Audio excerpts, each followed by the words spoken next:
नमस्कार, खरी खरी में आपका स्वागत है। मैं हूं मृगेंद्र सिंह। आज हम चर्चा करने जा रहे हैं भोपाल में जिस बात को लेकर सबसे ज़्यादा चर्चा है कि रहवासी क्षेत्रों में जो व्यावसायिक उपयोग हो रहा है उस पर के कारण लोगों को जो परेशानी हो रही। पहली बार देखा कि अरेरा कॉलोनी की महिलाएं टार्च मार्च निकाला और सड़कों पर उतरी। कोई 2 4 10 नहीं, सैकड़ों महिलाएं सड़क पर उतर के, मतलब जो रहवासी क्षेत्र में व्यावसायिक उपयोग हो रहा उसको लेकर कितना लोग परेशान हैं। माननीय सुप्रीम कोर्ट ने भी इस मामले में मध्य प्रदेश सरकार को सख्त निर्देश दिए थे 6 सप्ताह में कार्रवाई करने के लिए।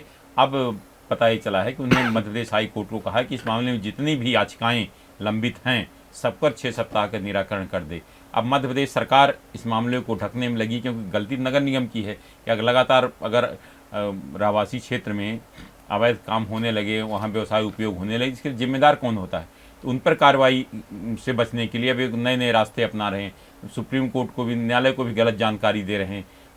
जो मध्य प्रदेश सरकार ने कमेटी बनाई थी उसको भी माननीय सर्वोच्च न्यायालय ने उसको निरस्त कर दिया है और कहा है कि सर्वोच्च न्यायालय के जो आदेश है उसका पालन किया जाए।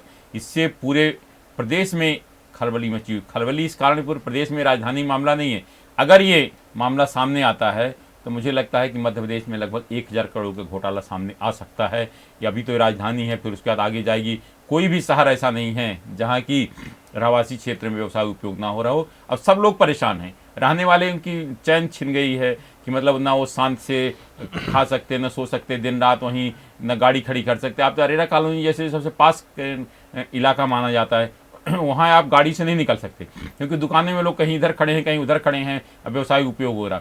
मैं आपको एक चीज़ और बता देना चाहता हूँ। जो सरकार बार बार ये कह रही है कि इसमें पूरे उसमें 80,000 दुकानें प्रभावित होगी, 10 लाख लोग बेरोजगार होंगे, ऐसा नहीं है।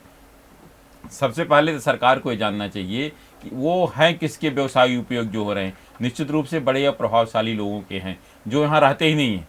कोई अगर कवर्ड कैंपस में रह रहा है, कोई कहीं रह रहा है, वो तो अपनी जो ज़मीन है, जो उनका संपत्ति, उसको कैसे अधिक से अधिक उपयोग करें, कैसे अधिक से अधिक धन अर्जित कर सकें उससे किराए पर देकर, उसके लिए कर रहे हैं। इसके पीछे कोई गरीब आदमी नहीं है। आपको फिर बता देना चाहिए, भले इस मामले में सरकार गुमराह कर रहे हैं, कुछ कर रहे हों और इसके पीछे लोग लगे हैं कि नहीं किसी तरह रुक जाए, लेकिन क्या होगा उस न्यायालय के निर्णय पर निर्भर है। आज हम उसी मुद्दे पर चर्चा के लिए हमारे साथ उपस्थित हैं विवेक त्रिपाठी जी, जिन्होंने पूरी लड़ाई लड़ी है इसके मामले। आज उन्हीं से समझते हैं कि पूरा मामला क्या है। विवेक जी, आपका बहुत बहुत स्वागत है। आप जरा बताइए क्या है पूरा मामला। देखिए, इस मामले की शुरुआत हमने अरेरा कॉलोनी में निरंतर जिस प्रकार से आवासीय भूखंडों के ऊपर गैरकानूनी ढंग से व्यावसायिक निर्माण हो रहा था। होता ये था कि नगर निगम से मकान बनाने का नक्शा पास कराया जाता था, उसके ऊपर अवैध रूप से मॉल का निर्माण कर लिया जाता था। दुर्भाग्य का विषय है 10 नंबर पे नगर निगम का कार्यालय, उसके चारों तरफ इस प्रकार की गतिविधियां चलती रही और नगर निगम मूक दर्शक बना बैठा रहा।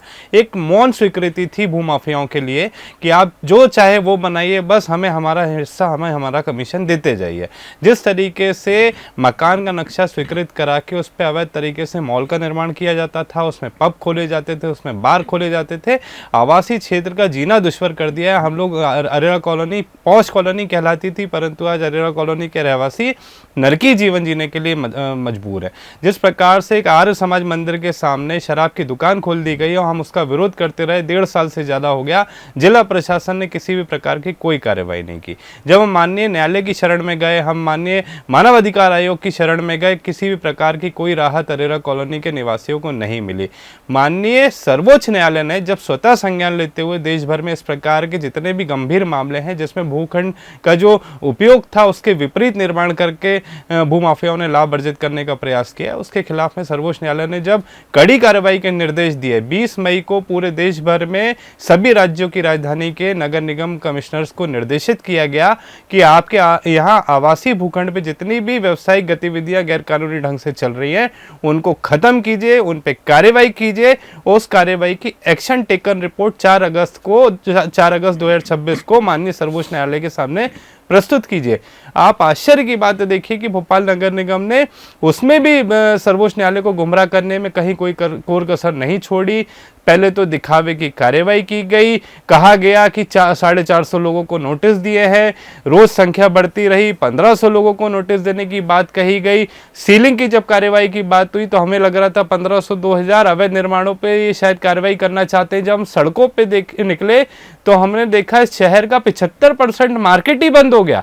मतलब आप ये सोचिए कि इस शहर में, मध्य प्रदेश की राजधानी भोपाल में 75% से ज्यादा जो दुकानें हैं वो अवैध हैं, वो नियम विरुद्ध संचालित की जा रही है। नगर निगम ने दिखाने की कार्रवाई की, दुकानदारों के हाथ पैर जोड़ के कि बस 4 अगस्त की पेशी है, 2 दिन के लिए प्लीज बंद कर लीजिए और एक फोटो खींच लीजिए, सामने पोस्टर लगा लीजिए। पूरी तरीके से सर्वोच्च न्यायालय को गुमराह करने का इनका षड्यंत्र था। उस षड्यंत्र को हमने माननीय सर्वोच्च न्यायालय में अमेकस क्यूरी के माध्यम से हमने भोपाल नगर निगम द्वारा जो गुमराह करने का प्रयास किया जा रहा था उसकी पूरी सत्यता हमने माननीय सर्वोच्च न्यायालय के समक्ष प्रस्तुत की। हमने बताया कि इन्होंने सीलिंग की जो कार्रवाई की है वो दिखावे की कार्रवाई है। सिर्फ आधे दिन के लिए दुकानों को बंद किया गया और शाम को दुकानें पुनः खुल गई। भूमाफिया इतना मजबूत हो चुका है कि सिस्टम उसके सामने मूक दर्शक बना बैठा है। नगर निगम बोनी नजर आ रही है और ये जो बड़े बड़े इन्वेस्टर्स हैं इन्होंने अरेरा कॉलोनी की जमीनों को पैसा उगाने की मशीन समझ लिया है। उनका भारी भरकम इन्वेस्टमेंट है, इतने बड़े लोग हैं, वो सत्ता में हैं, वो राजनीतिक पृष्ठभूमि से आते हैं, इसमें कई अधिकारियों के साथ उनकी साठगांठ है, जिसके चलते नगर निगम कोई कार्रवाई नहीं कर पा रही थी। इन लोगों के करोड़ों रुपए के प्रतिष्ठान है, मैं चुनौती के साथ कहता हूं, जिनके प्रतिष्ठान है उनकी एक दुकान भी उसके अंदर नहीं है। और पिछले 7-8 साल 10 साल के अंदर 10 नंबर सबसे ज्यादा प्रभावित हुआ है, जिसके आसपास में इस प्रकार से गैरकानूनी ढंग से जो मॉल बने हैं उसके कारण हमारे यहाँ पार्किंग व्यवस्था ध्वस्त हो चुकी है, हमारे यहाँ सीवर की व्यवस्था ध्वस्त हो चुकी है। हमने कई बार मॉल से निवेदन किया कि साहब जब नगर निगम आपकी जेब में है, अवैध निर्माण आप कर रहे हैं, इतने फ्लोर बना रहे हैं, 2 फ्लोर और बना लीजिए, पार्किंग की व्यवस्था तो खुद कर लीजिए। परंतु भूमाफियाओं ने किसी भी प्रकार की हमारी जो परेशानी है उस पर ध्यान नहीं दिया, उल्टा सड़क के किनारे जो फुटपाथ होते हैं वो फुटपाथ भी चुरा लिए। नगर निगम अरेरा कॉलोनी के आसपास की जितने नालियां थी उनको भी चोरी कर लिया। परंतु किसी भी प्रकार की प्रशासन ने जब कोई कार्यवाही नहीं की तो हमने पूरी जानकारी माननीय सर्वोच्च न्यायालय को प्रस्तुत की और सर्वोच्च न्यायालय में जब ये पूरी कार्रवाई की सुनवाई चल रही थी तो हमने भी ऑनलाइन देखा, जब हम उस सुनवाई को सुन रहे थे और जिस प्रकार से सर्वोच्च न्यायालय ने कड़ा रुख अपनाते हुए प्रदेश की सरकार को फटकार लगाई, मध्य प्रदेश की नगर निगम को फटकार लगाई, तो उससे हमें ये विश्वास जागा है कि निश्चित ही अब जितने भी अवैध ये भूखंड पे संचालित हो रही है, जितनी भी आवासीय रहवासी कॉलोनियों में इस प्रकार के अवैध तरीके से मॉलों और दुकानों का संचालन हो रहा है, अब इन पे सर्वोच्च न्यायालय के आदेश पे कार्रवाई होगी, इन पे ताला लगेगा। और कल हमने हमारे यहाँ रहवासियों ने एक रैली निकाली है और नगर निगम को चेतावनी दी है, अगर नगर निगम ताला लगाने की कार्रवाई नहीं करेगी तो भोपाल के जो मूल निवासी हैं वो सब उतर के सड़कों पे इन अवैध दुकानों पे तालाबंदी की कार्रवाई करेंगे। अच्छा, आपने कहा कि ये इसमें जो लोग ला रहे हैं उनका कोई नहीं, इसमें माफिया है माफिया, तो आपको कौन लगता है इसके पीछे हैं, कौन लोग हैं? बहुत पावरफुल लोग हैं। सर्वोच्च न्यायालय की कार्रवाई चल रही है इसलिए नाम उजागर करना ठीक नहीं है और इसके लिए हम विशेष रूप से अगर नगर निगम कार्रवाई नहीं करेगी तो इन माफियाओं के नाम, बिल्डिंग, कितना इन्वेस्टमेंट है, सबका खुलासा करेंगे। और दूसरी चीज, आपने केवल अरेरा कॉलोनी की बात कर रहे हैं, तो पूरे शहर की देखिए। नहीं, देखिए जब हम शुरुआत हुई थी तो उसकी शुरुआत अरेरा कॉलोनी से हुई थी। सबसे पहले जब मैंने याचिका लगाई थी 2022 में हमने लगाया था। कोरोना काल में क्या हुआ था कि हमने देखा जब पूरी दुकानें बंद थी तो वहाँ पे एक जो रेस्टोरेंट, एक बिल्डिंग में 4 रेस्टोरेंट थे, उसमें से एक रेस्टोरेंट में आग लग गई। कितने चिंता की विषय है, अगर एक बंद बिल्डिंग में 4 रेस्टोरेंट है, हर रेस्टोरेंट में हम औसतन अगर समझे 5 सिलेंडर भी रखे हुए हैं और कहीं कोई आग लग जाए, कहीं कोई बड़ी घटना हो जाए तो प्रशासन की क्या जिम्मेदारी है, प्रशासन की क्या तैयारी है? प्रशासन क्या जब कोई घटना हो जाएगी उसके बाद जागेगा?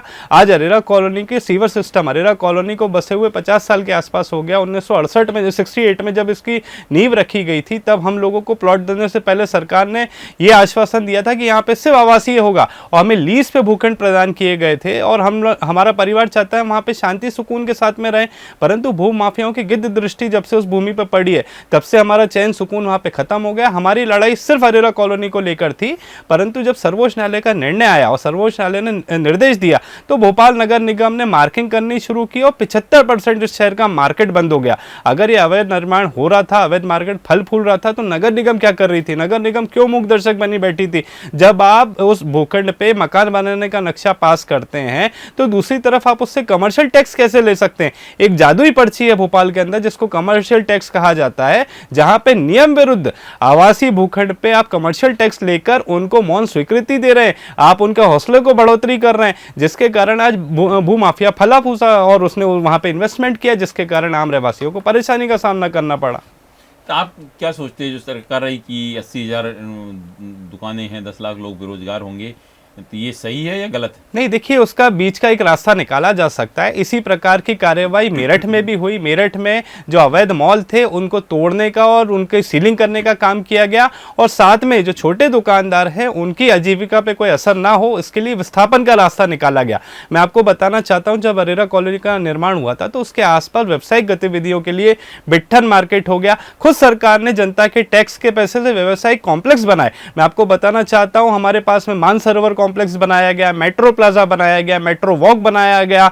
अभी आप बिट्ठन मार्केट में देखेंगे फुले भवन के बाजू में नई नवनिर्मित बिल्डिंग तैयार है। पुराने सीपीए की बिल्डिंग को तोड़कर वहां पे व्यवसायिक कॉम्प्लेक्स बनाया जा रहा है। तो मैं समझता हूं बहुत अच्छी जगह, और पूरा का पूरा 12 एकड़ का बिट्ठन मार्केट है। अगर आपको व्यवसायिक रूप से इसको बनाना है तो यहाँ पे बना सकते हैं। भोपाल में जब पहले भी कई बार मॉल बने या व्यवसायिक कॉम्प्लेक्स बनाए गए तो आम आदमी ने किसी भी प्रकार की यहाँ पे कोई आपत्ति प्रस्तुत नहीं की, क्योंकि वो आवासीय क्षेत्र में नहीं था, वो आवासीय क्षेत्र से दूर था। और मास्टर प्लान की जो दुहाई दी जा रही है, मास्टर प्लान को अपने कुकर्मों को छुपाने के लिए नगर निगम ये कह रही है। अगर मास्टर प्लान 2005 के बाद से नहीं आया तो इसका मतलब ये थोड़ी ना कि अवैध निर्माण की अनुमति मिल गई। अवैध निर्माण कैसे हुआ, उसके पीछे कौन दोषी है, उस पर तो कार्रवाई नगर निगम को करनी पड़ेगी ना। और नगर निगम इस पूरी कार्रवाई में पर्दा डालने का कार्य कर रहा है। छोटे छोटे दुकानदारों को परेशान किया जा रहा है। हम छोटे दुकानदारों के खिलाफ नहीं है, हम उन इन्वेस्टर के खिलाफ है जिन्होंने अरेरा कॉलोनी के आसपास करोड़ों रुपए का इन्वेस्ट किया हुआ है। लाखों रुपए हर महीने में उससे कमाई उठाना चाहते हैं। अपनी कमाई के लिए आम आदमी को परेशानी भी उनके सामने कोई, मैं समझता हूं, नजरअंदाज करते आ रहे हैं। उसको लेकर रहवासियों को परेशानी है। और ये जो अवैध निर्माण है, जो अवैध मॉल है, इन पे कार्रवाई होनी चाहिए, ना कि छोटे दुकानदारों के ऊपर कार्रवाई होनी चाहिए। नहीं, लेकिन वो अवैध मालता है, छोटे दुकानदार ही बहुत सारी दुकान लेके किराए पे चला रहे हैं, तो अगर अभी दोहरा नियम कैसे लागू हो सकता है कि देखिए शासकीय कॉम्प्लेक्स जो है उनमें दुकानें रिक्त हैं, क्योंकि कोई दुकान में नहीं जाना चाहता। मैं कहना चाहता हूं, एक जब रेलवे में आप सफर करते हैं, एक बोगी में 72 सीटें होती हैं, 72 समझदार लोग रिजर्वेशन करते हैं, परंतु अगर उसमें 272 लोग घुस जाए तो जिन बेचारों ने रिजर्वेशन कराया था उनकी क्या गलती है? 200 लोग आके जब वहां बैठ जाएंगे तो निश्चित ही ना पानी की पूर्ति कर पाएंगे, ना जगह की पूर्ति कर पाएंगे, ना आदमी बाथरूम जा पाएगा।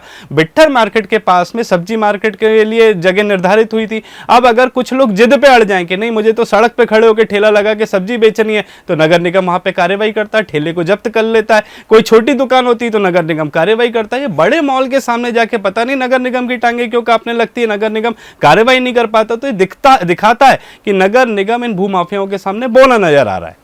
तो आपको क्या लगता है, जो बार बार कहा जा रहा है कि मास्टर प्लान नहीं है, मतलब मास्टर प्लान का मुख्य कारण नहीं, मुख्य इसके लिए दोषी नगर निगम के अधिकारी कर्मचारी हैं? बिल्कुल देखिए, मास्टर प्लान के साथ साथ आपने स्मार्ट सिटी के नाम पे पूरे न्यू मार्केट टीटी नगर को उजाड़ दिया, शासकीय घरों को तोड़ दिया, लाखों पेड़ों को काट दिया। आपने कहा स्मार्ट सिटी बनाएंगे, वहां है तो इतनी सारी जगह, वहां विस्थापित कर दीजिए, वहां पे नया व्यवसायिक कॉम्प्लेक्स बनाइए, सरकार बनाए, सरकार को राजस्व का लाभ होगा।